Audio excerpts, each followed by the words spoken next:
That was bad.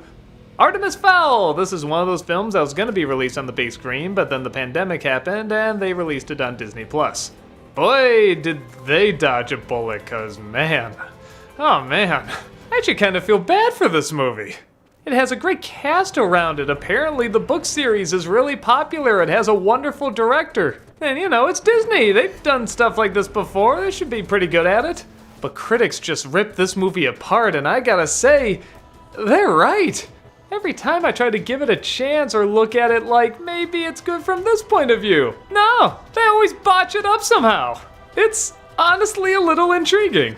Alright, so the story, which is very difficult to tell because there's somehow too much of it and none of it at the same time, centers around a boy named Artemis. He has a father named Artemis, well that won't be confusing, and they're looking for a device called the Oculus. Artemis and Artemis are looking for the Oculus. You starting to see the problem here? Artemis's father tells him stories about fairies and trolls and goblins, and naturally he thinks it's all fairy tales. But one day his father goes missing, presumably dead, and all of a sudden all the news media is reporting that he's this big-time thief, stealing all these priceless artifacts. How did they discover this just a day or two after he disappeared? Oh, there's way too much other stuff to talk about to focus on little things like reason.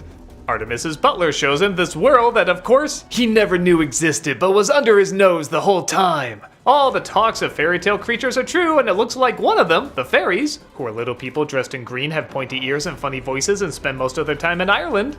I don't know why they're not leprechauns either, are also looking for the Oculus, which is just something really powerful that everybody wants. It's still a little vague what it does. And it looks like Artemis's father has been kidnapped, and the kidnapper tells Artemis if he ever wants to see Artemis again, he'll hand over the Oculus. So the fairies talk to Artemis about getting Artemis by getting the Oculus. That is to say, Artemis kidnaps one of the fairies and holds her in his house, causing the other fairies to put a time freeze over the house and try to break in to get her back. Their plan is to use a tall dwarf played by Josh Gad, whose special powers are shitty CG and I think shitting CG. Is he farting that dirt out? But Artemis is so clever at finding Artemis that Artemis lets the dwarf find the Oculus. Once the fairy and the dwarf see that Artemis has the Oculus, Artemis uses the Oculus to find Artemis, while the fairies are being taken over by other fairies who take away the fairy's magic inside so that when the butler is dying she can't save him, but the fairies fight the fairies, giving the fairy her magic back, giving the butler his life back, helping Artemis use the Oculus to get Artemis back. And if you had a hard time following that, I can actually sum this movie up in one sentence. It's Harry Potter characters in Home Alone. Yeah, if you saw the trailer and you saw like magical creatures trying to get in the house and you think, oh, that'll be like in the first third or something. No, that's the entire movie. Don't get me wrong, we do see other locations, but it's mostly talking about how they're gonna break into this house. Even the guy telling the story is just talking about the grand adventure of just trying to get into this one house. This was a book?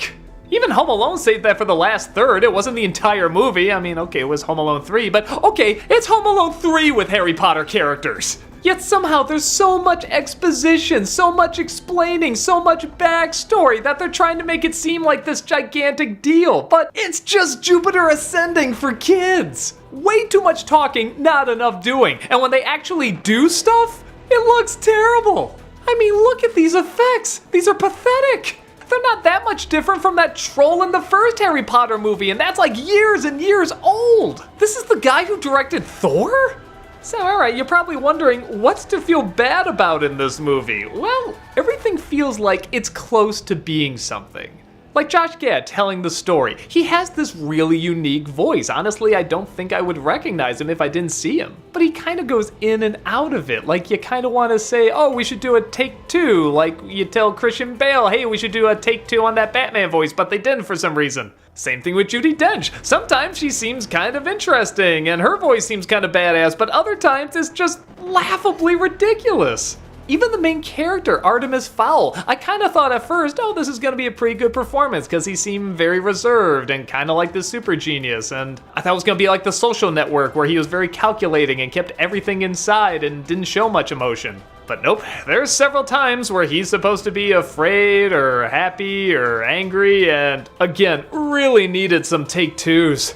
It feels too chopped up and kinda like Dolittle, where there's a lot of scenes where someone's not on screen but you hear them talking and you know it was just dubbed in later. Like they needed to make stuff more clear because it wasn't obvious enough, and that's very fair. There's too much going on and somehow nothing going on at the same time, so it is kinda hard to know what's important and what isn't. The only thing that came out of this unscathed is the girl playing the fairy. This actress does a really good job. I kinda wish this was her story and we were just following her throughout the whole thing.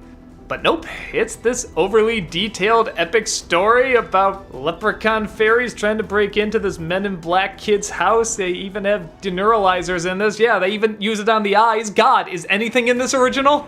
And as you'd imagine, it just doesn't work. It's definitely an intriguing bad, but it's not a so bad it's good kind of movie either. It's mostly just hard to follow, pretty dull, and surprisingly not all that imaginative. I feel like I've seen this kind of thing a million times. Honestly, it kinda looks and feels like a Percy Jackson sequel.